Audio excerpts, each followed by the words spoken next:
This channel is supported by Truefire. Truefire is an online library of You can get the Truefire All Access Pass for as cheap as they ever do it, the $99 thing. So just jump and do that if you're looking for the best price that you can get Truefire All Access for.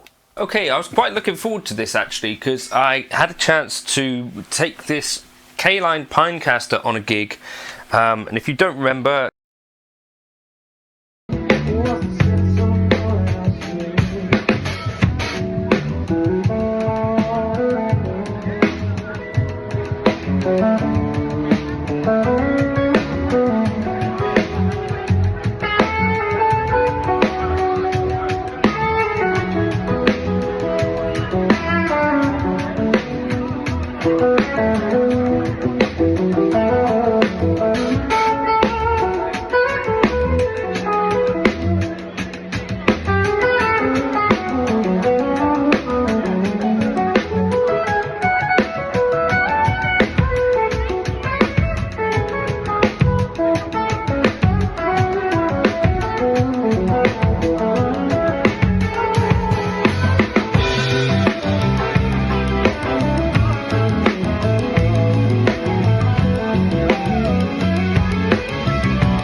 the timeline went Danacaster, Natrocaster, K Line Truxton. Now I've had a K Line Truxton in the past, obviously. I had a couple of them actually. But this one I prefer to any of the others, which is a good thing, right? Because it would be bad if it was worse. Anyway, so in this video I wanted to talk to you about the good, the bad, the ugly. Will there be any ugly? You'll have to watch and find out. There's a tiny bit of ugly actually, so I want to make this an honest kind of appraisal of the guitar, such as I can. But I did buy this from a subscriber, Kai, who had basically got into a situation where he bought a few Teles, you know.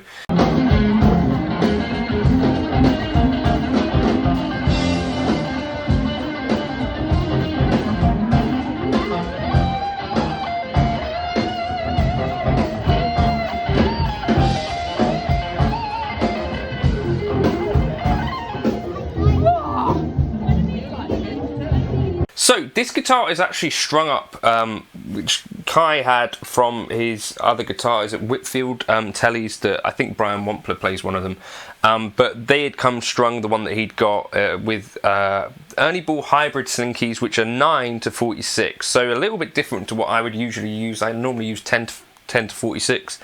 From that point of view, we're all good. It's just a slightly slinkier feel. My own spit on the guitar here, so that's good. Get that off. If you look at it, I think it kind of ticks most of the boxes. I would say that this scratch plate looks a little bit misaligned, right? If there's one criticism to have, but I really like the grain of the pine in here, the place beyond the pines. The neck also feels amazing. This is like French polish there, so it's got like a really smooth feel, but it still feels like there's some lacquer on there, but not lacquer in the way hard to describe, but not bare wood. Doesn't feel like the Nacho, which has like obviously quite a lot of checking and wear on it. It just feels great.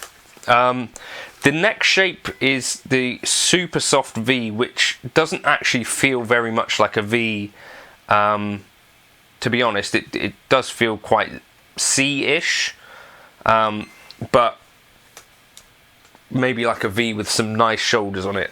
Now, tuning stability and all that stuff, I think we're good. Playability, we're very good. It plays lovely.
So it's really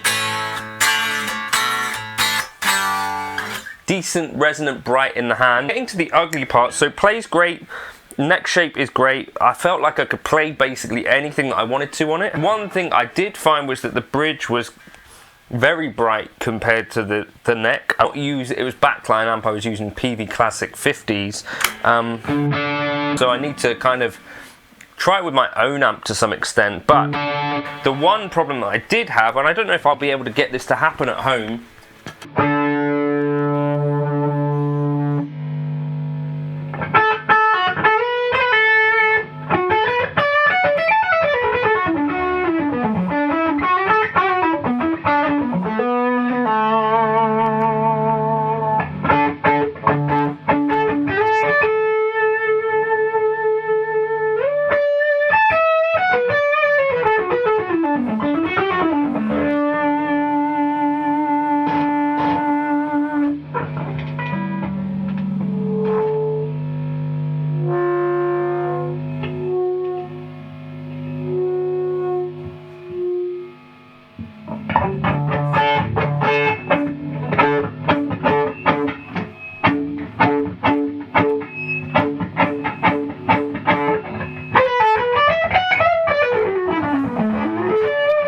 I can't get it to happen particularly easily here, but such was stage volume yesterday that it was, I think, an issue of, it was a small stage as well, so I was quite near the amp, but this pickup I think is slightly microphonic. Now I did see a fairly amusing post on the gear page, which like, if a cheap pickup is microphonic, that is a problem. If an expensive pickup is microphonic, that's a feature. But in this case, I think this pickup won't be appropriate. I don't know, I think maybe it's unpotted. The other thing that people say you can do with a pickup like this is that you can tighten each of the individual parts. Sometimes this is like a thing about, you know, certain parts of the pickup are vibrating and causing like sympathetic noises and all that sort of stuff. So that's kind of the one ugly part here. It was kind of difficult to control because there's two loud guitar amps on stage, and when you kick on like a bunch of drive for, say, Boys Are Back in Town, it was like really difficult to control the feedback because I'd have to try and lean away from the amp, but because it was coming from this pickup, it was kind of a little bit difficult to control that feedback. This is, I think, for me at least, it was a bit confusing. It's like, why is that feeding back? Like, I've got the strings dampened. I don't have a huge amount of experience with microphonic pickups. The only other times I can remember this, my K Line San Bernardino, the mini humbucker in the bridge has got something like this as well. It has quite a microphonic pickup.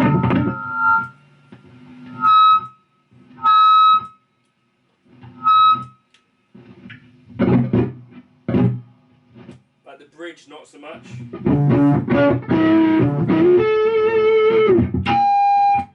Whereas the mini humbucker definitely is. I think maybe part of the construction of a mini humbucker is that it has like a lot of moving bits. Any case, with a lot of gain, that is just a non-starter. This Tele has K Line pickups in it, and you know, if you dampen the strings, no issues. So that's not got that microphonic issue. I think, well, you can probably hear it from that. There is some microphonicness, because you can definitely hear my voice coming through. So I think that pickup needs replacing, or something. And also I ordered a set of Chris Buck's signature pickups way back along, and I gigged those one time with a Kemper, and it was a similar situation. I was like, why is that doing that? So it can be a little bit confusing. But if you've got like a squealing that kind of doesn't seem to change pitch when you move around, like a normal feedback will kind of come along with a sustained note, and it will kind of change pitch depending on where you are in relation to the speaker. If you don't have that, it's just a constant squeal.